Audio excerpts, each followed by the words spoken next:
The following program is paid for by the Charlie Butler team. Looking for tips on selling your home? Tune into the Charlie Butler Show right here on WGBF AM every Sunday at 9 a.m. The Charlie Butler Show, where your questions get answers. Charlie guarantees it. Good Sunday morning, Tri-State. This is the Charlie Butler Real Estate Show. And I'm, of course, Charlie Butler, and with my co-host from Churchill Mortgage, David Crowe. Good morning, David. Good morning, Charlie. Good morning, Tri-State. We're happy to be here with you today. We've been getting some requests lately, David, to do a show where we just talk about, we have some great guests, but we'll just talk about mortgages and talk about real estate and just how things are today, what people should be watching for, and what we think is going to happen.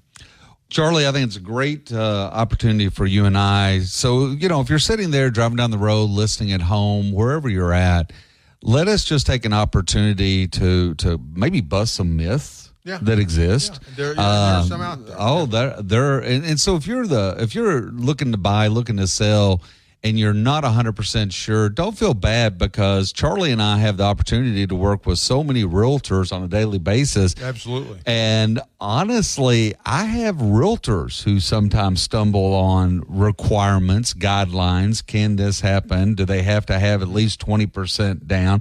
Especially newer realtors to the market is where I see that predominantly. And also, there are realtors, I'm ashamed to say, that don't really understand all the programs you've got available either. I think that's probably, if you don't care, folks, we'll run through them quickly. And so the first thing we can talk about is how to buy a home with no money out of your pocket, okay? So we'll quickly get past the 20% down. So in the state of Indiana, you have the opportunity with Indiana Housing. And the state of Kentucky, you have Kentucky Housing Corporation. Each of these programs help supply down payment and closing cost assistance to various buyers. And there are qualifying parameters, but they're not difficult to achieve. The other one, which is probably one of the most common used, is those people looking to buy outside of the city, kind of in a rural setting, which for us in Kentucky and Indiana isn't hard to hit a rural setting at all. Drive about 7-8 minutes in any direction, and you're probably in a qualifying area for what's known as the USDA. So it's the United States Department of Agriculture.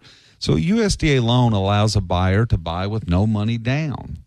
And then the veterans, and of recent, I don't, in our industry, you never know what's going to be the people coming through the door. I am doing so many VA loans, okay? So, David, for those, not to interrupt, but for those veterans, some may not know that there's 100% financing out there. 100% financing. And ironically, that we'll talk purchases today, buying a new home, and we'll talk a little bit about refinancing, because I'm doing quite a few large loan volume VA refinances for veterans who have a lot of equity in their home but have ran up a lot of debt, and they're doing cash out refinances temporarily. But staying on task here, you've got the VA, which is 100%, and then you move into what's known as Home Ready or Home Possible. Those are both conventional loans, and again, buyers have some guidelines. It's basically income guidelines. And you can go to 3% down payment. I was going to say the conventional loans I know have got, I've heard as low as 3%. Absolutely. Right? And those are what they're referring to, is the Home Ready and Home Possible with Fannie Mae or Freddie Mac, the government entities. But they're 3% down payment conventional loans. And then from there, staying in the low down payment, we'll jump over to an FHA loan. Okay? FHA probably loan, the most popular. I was getting ready to say, it's actually the most popular. It's the most widely used across the entire nation, is the FHA loan to buy a home. I felt sorry for the FHA buyers during COVID, because, during, as you remember, you had, 3-4 offers on every home. Or more, or sometimes 10 or 15. 10, 15. Yeah. And that FHA buyer, when people were coming in with cash. or conventional 25% down. So many of the FHA buyers didn't have a chance. They didn't have it. And you might want to go, why do you think, why is it, and probably if I was an FHA buyer, I'd probably be asking this question. Why is it that the cash is obvious, but why is it that they're picking conventional over the FHA? So it really comes down to either first thing is not understanding. Okay. Right. And I'll say that for the buyer, seller, and realtors involved. Absolutely. Okay. So they don't understand. That's first thing. With a FHA, for a VA, and a USDA, all three of those are government loan programs. They're insured by the federal government. Mm-hmm. So each of those appraisals, which are done on the properties, also come with a form of a home inspection, which is done by the actual appraiser. Not to be confused if you buy a separate home inspection of the property. But that's only on the government loans. Only on the government loans. The appraiser is actually doing what I call a low-level inspection. Now, those items that we in this industry, being lenders and realtors, absolutely get frustrated with is sometimes if the home has peeling paint. All right. Scraping paint. Yeah, it's got a little peeling paint on some railing on the front porch, around the door. It can be inside. Handrails. Handrails are probably the most common. Even a storage building out back, old storage buildings, if they've been painted 20 years ago and there's peeling paint, unfortunately, the appraiser has to document that, and it's all geared to protecting the buyer of these government loans so they do not move into the home with unexpected repair work. However, most buyers look at it and go, yeah, I see the storage building's got spilling paint. I'm not worried about it. Yeah. But the federal government steps in and says, no. The seller has to touch up that paint. They have to scrape those chips and they have to repaint it.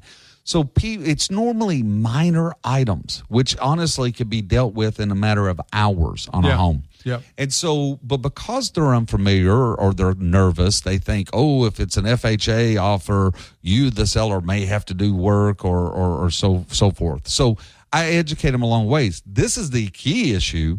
Many of the homes don't have any of this. They've got handrails for 3 steps and above. There's no peeling paint anywhere. Many times the appraisals come in at value and marked as is, which means... And the peeling paint is only on homes before 78. Yeah, well, no, it can be on up to, yes, because it's deemed that it is a maintenance issue that, hypothetically paint that's exposed could lead to rot and so forth. We're talking it's the lead before 70. Oh, lead is 1978. Right. Absolutely. So that's where you get into lead-based disclosures with a purchase. But this is why with conventional loans, the appraiser is not performing any form of inspection. He's looking at is this property worth it? And basically the buyer realizes that if there's a light hanging down in a room, they saw it, and they're going to take care of the repair, but it's not required to be done before the purchase. And so conventional loans are easier for the buyer, the seller, and everybody to move through. And obviously with cash, nobody cares. Yeah, exactly. So, but staying with our FHA, that's 3.5% of the sales price. And the real key on that is many times that can be family members gifting that money to the buyer. Is there a period of time? Do they have to document that it was a gift? Absolutely. So the FHA, and I do this all the time with folks. So the gifter, which many times is a parent, grandparent. However, I just did one the other day where the children are gifting up to dad to allow dad to be able to buy the home. And so we have, for a government loan, any kind of gift, we have to, for the giftor, the person giving the money, we have to have the last 2 months' bank statements. Mm-hmm. And folks, I'm going to say this on the air. Sometimes that creates a little issue because sometimes parents don't want their children to ever see their bank statements. So here's how we resolve that. Children never see the bank statements. The person receiving the gift never receives it. That giftor can actually upload email directly to me or into the loan file, and the underwriter is the only person that looks at it just to review.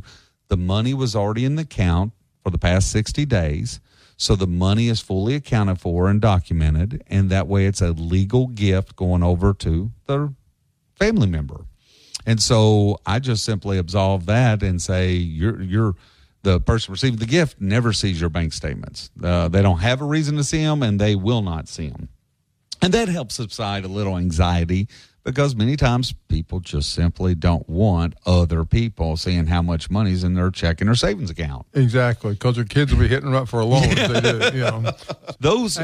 David, before we go on, I forgot we talk about our sponsors, and of course, David has been sort of talking about Churchill Mortgage. He hasn't mentioned Churchill yet. I have not. But David is the area director for Churchill for Indiana and Kentucky. So, David, how do they get a hold of you? So, folks, the easiest way to reach me is always, and I say it each week, in our industry, call the cell phone. Yep. I've got a landline. My website has it. Everyone's got a landline. But the fastest way, and I tell people, shoot me a text, but my cell phone number is 270-222-0676. Or they can go to churchillmortgage.com.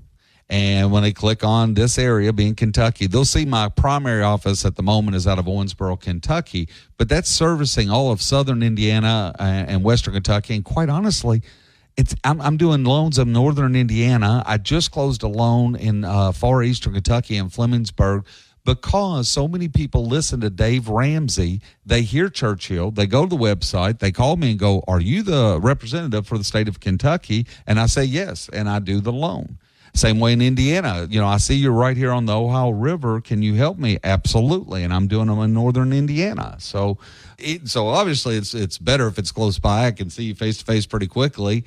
However, I had a loan closing we actually just signed the documents in Chicago, Illinois. Oh, wow.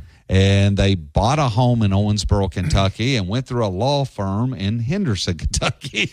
And so all the players involved, I didn't see anyone face to face. And we got the loan closed, no problem. Oh, great. So be sure to call David at Churchill Mortgage. Also, the official title company of the Charlie Butler Show is Bossy Title. We all use them a lot. So call the folks at Bossy Title. I need to have Jeff Bossy on here in a few weeks because I was just reading on one of their posts that the title insurance now covers some home items too that go wrong. Oh, I did. Almost like a warranty. Yeah. I don't want to get too far out there because I don't have any details on it. Please call Jeff Bossy when your refrigerator doesn't work. Yeah. Call Bossy when the refrigerator doesn't work. And ask for Norm. That's the dog. Norm will get it done. Yeah, Norm will get it done. But no, they do a great job, and over and above, the customer service is just fantastic. So go see the good folks at Bossy Title. But and Charlie, how they get a hold of you? Oh, Charlie Butler team at Keller Williams. You can either get a hold of us at my cell is 812-499-7758. And if we can't sell it, we'll buy it. Or you can go to our website. We've got a very good website, charliebutlerteam.com. And, of course, we're affiliated with Keller Williams and proud of that. So, absolutely. So anyway, any questions, feel free to give us a call. But, David. Well, I want to take a moment and just finish out loans. Okay. Well, I was going to stay on that. Yeah, let's. So basically, now we were into conventional loans, 5% down, 10% down, 20%, and we get to 20% or greater. You eliminate private mortgage insurance. Many of you out there have probably heard of PMI, so that eliminates private mortgage insurance. And quite honestly, what I'm really thrilled about is two items. One, Churchill Mortgage has a renovation department. Many times we've heard of the 203K renovation loan. Yep. Very challenging ever since COVID to get those loans pushed through. Seems like they take a long time. They do, and I'm going to be perfectly honest. If someone calls in and says, "Hey, I can buy this home for $100,000. I want to sink $50,000 in it, but once I sink that $50,000 in it, it's going to be worth $200,000." It's very common right now. So in that, I make the initial connection, but I ultimately put you with a representative in the Churchill Mortgage renovation loan department because that's all they do every day, and that's the person you want to be working with. So taking myself and putting myself in this bracket, if you call the average loan officer out there doing purchases and refinances and say, I want to do this, and they've maybe done one in their lifetime or none, and they're like, oh, our bank, our credit union, our mortgage company, yeah, we offer that. I think I can get it done. Run. Just run because I'm the first to raise my hand and say, I don't do this every day, but I've got a department and division who does. And that's who I want to connect you with. They'll guide you through that process, and it's great. But the one area I can help people with is construction loans, and there are a growing number. So Churchill Mortgage has a one-time close. Many times you'll hear of a two-time close. but a one-time upfront close and lock in the interest rate at that point, and the home just simply has to be fully completed within 12 months. But you close on the construction loan up front. We even roll the amount of interest you would have to pay on a monthly basis into that loan amount. So if something happens, a builder gets the home done in 7 months instead of 12 months, you get that credit back against the principal, because at the very end we converted over to a permanent loan instead of a construction loan, and it just reduces the principal amount. So, but we've had that money setting aside. People love our construction loan product process and our interest rates right now. So those are basically the loan programs that are laying out there to help you buy a home or potentially refinance. And now Charlie deals with the world of investment properties and buying up apartment complexes and things. There's also the commercial loan pathway for so many of those investors. If they're listening, they know that pathway. I don't have to share any news with them. And right now, on that side of the ball, I mean, the bankers are complaining because there's so much cash out there right now on the commercial side. Oh, unbelievable cash. And so, David, I had a question. Sure, go ahead. Just talking about. So, okay, you mentioned the PMI insurance. Yes. Well, people are, let's say the person that put 10% down, so they're paying PMI right now, but they think they've got enough equity now to show. What do they do? So they don't have to pay that anymore. Absolutely. So based on when they close, they have an automatic amortization schedule that they know, and we'll just use 10% starting out. They know when they should have at least 20% equity in there. Okay. Many people make the mistake of thinking this automatically falls off and goes away. And in this day and age of computer technology and the humans involved, never assume this. So once you think you have 20%, whomever is servicing your loans, and folks, what that means is whoever you're sending your mortgage payment to, you need to reach out and call them and say, hey, have I hit that 20%? This PMI portion of my mortgage payment needs to go away. So that's the first thing. However, we've had incredible appreciation in our market over the last 2-3 years. Even when, and I'll get into it later time, the difference between appreciation and what the government's called median price and median value, which is a misleader. But ultimately, they just simply need to contact their servicer. They believe sometimes it will require an appraisal, especially if they're trying to do it early. Well, I know Mindy on my team who does. Yes. Mindy also does, for the banks, does broker's price opinions. If they don't want a full appraisal, they'll get a broker's price opinion at least. For PMI. Was it BPO? BPO is broker's price opinion. Yeah. And so your servicer will take a look at your loan file. They'll take a look at a lot of variables, appreciation per zip code, where your home's located. You and I both know sometimes they may even look at Zillow, and that can be, most of the time it's wrong, but sometimes it can be in your favor. Yeah, exactly. Yeah, it can go either way. Yes, but your servicer will tell you the steps if you think there's a 20%, and it's not a hard process at all.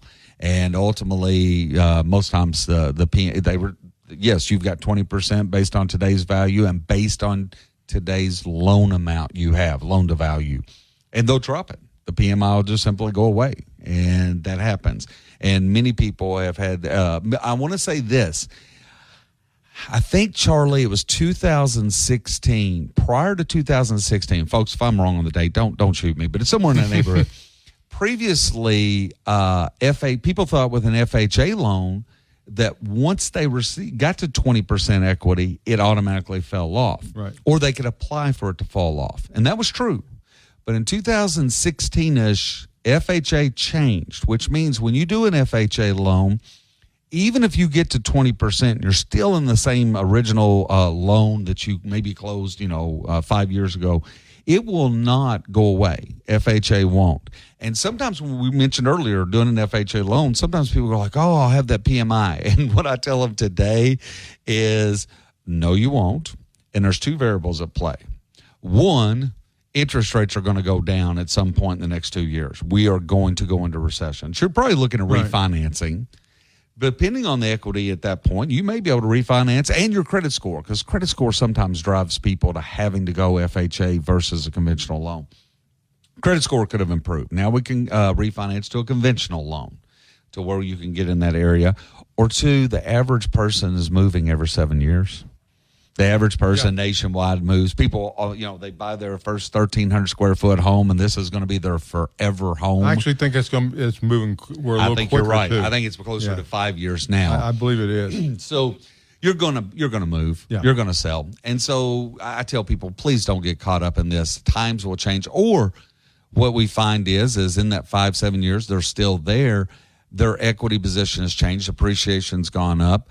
And we can refinance to a conventional loan, and probably, as I told you earlier, probably to a lower interest rate than what they're purchasing today. And all those variables. And, David, you talked about interest rate. I was sitting there thinking, and you and I have talked about this before, but people would say, well, I've got a 3% interest rate.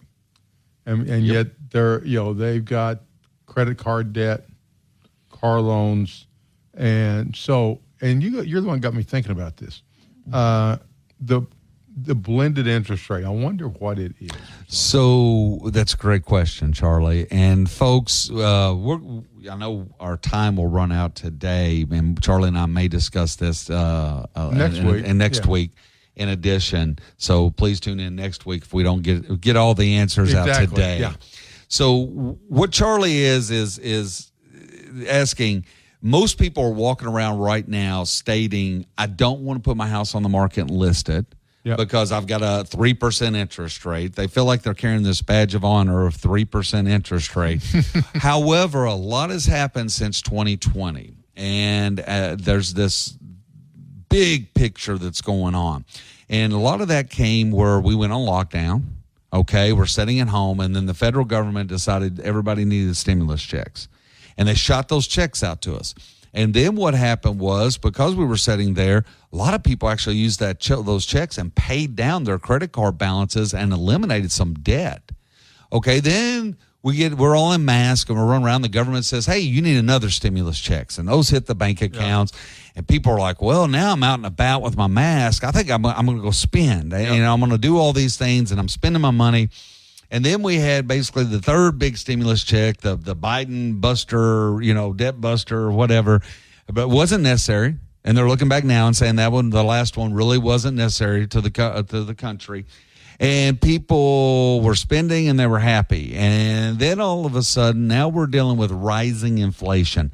And people want to continue to have fun and maintain that party they've been living. And people have ran those credit card debts up. Yeah.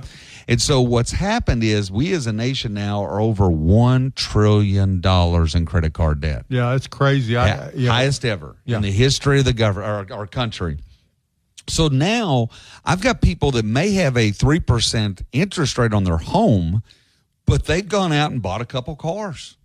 They've gone out and ran up the credit cards, and then the inflation has really kicked in, and their credit cards, maybe their credit card debt used to be at 13, 14% interest, and they're getting their statements now and seeing that they're 21 to 25% interest. Their monthly payments are putting them underwater. So guess what? You need to buy a home. And people go, what?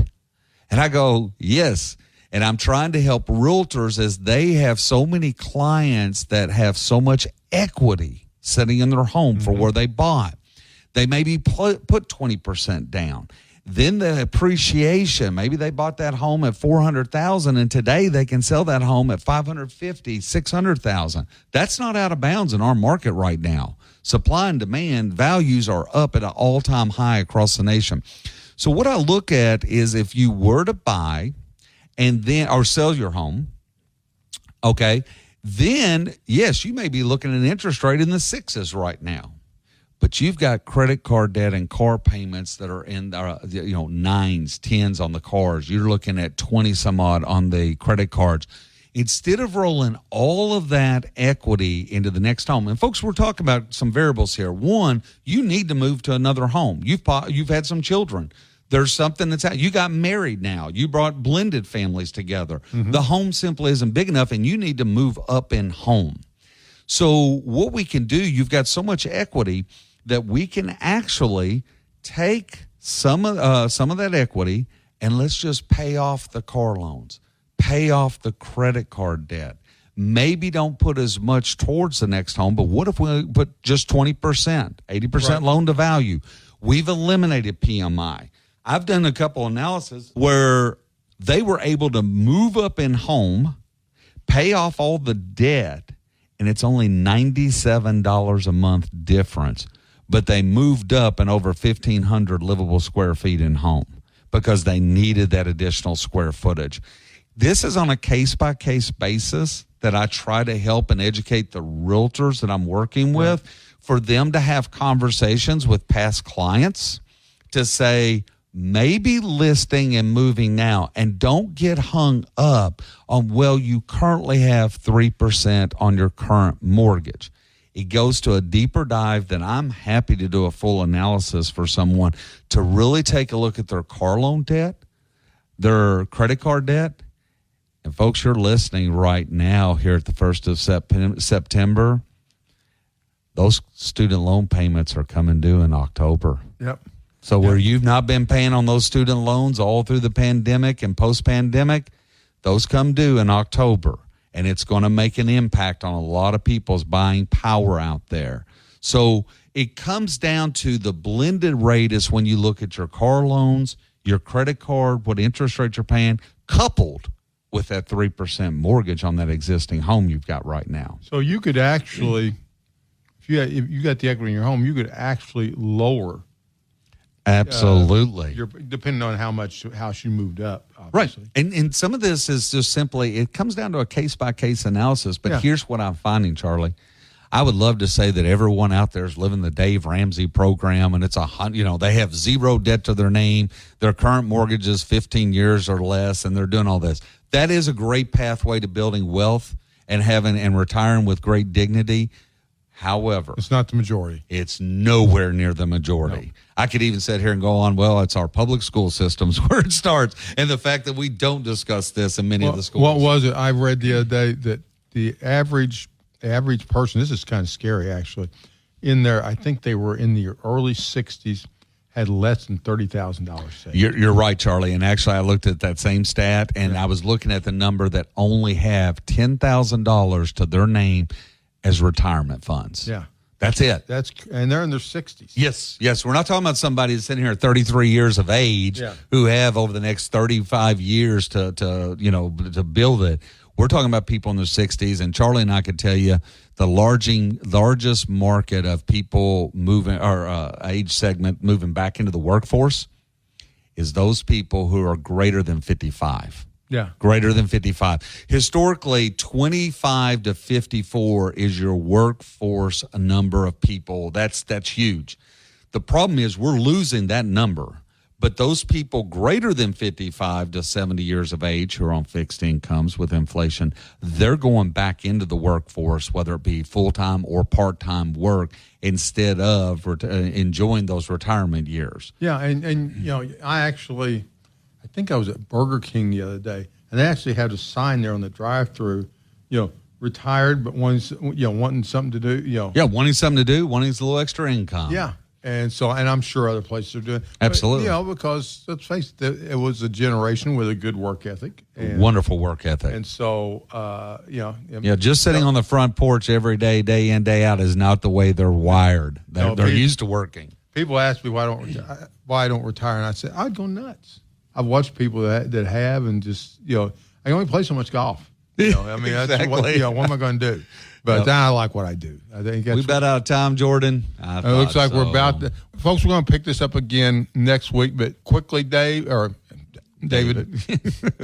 had Dave Ramsey on my mind. I know. David, how can they get a hold of you? It's David Crowe, cell phone number 270-222-0676, or look me up on churchillmortgage.com and come directly to me. Or Charlie Butler team, my personal cell is 812-499-7758. Or you can call the team number where you'll get somebody who probably actually knows more than me. 812-430-1708 or charliebutlerteam.com.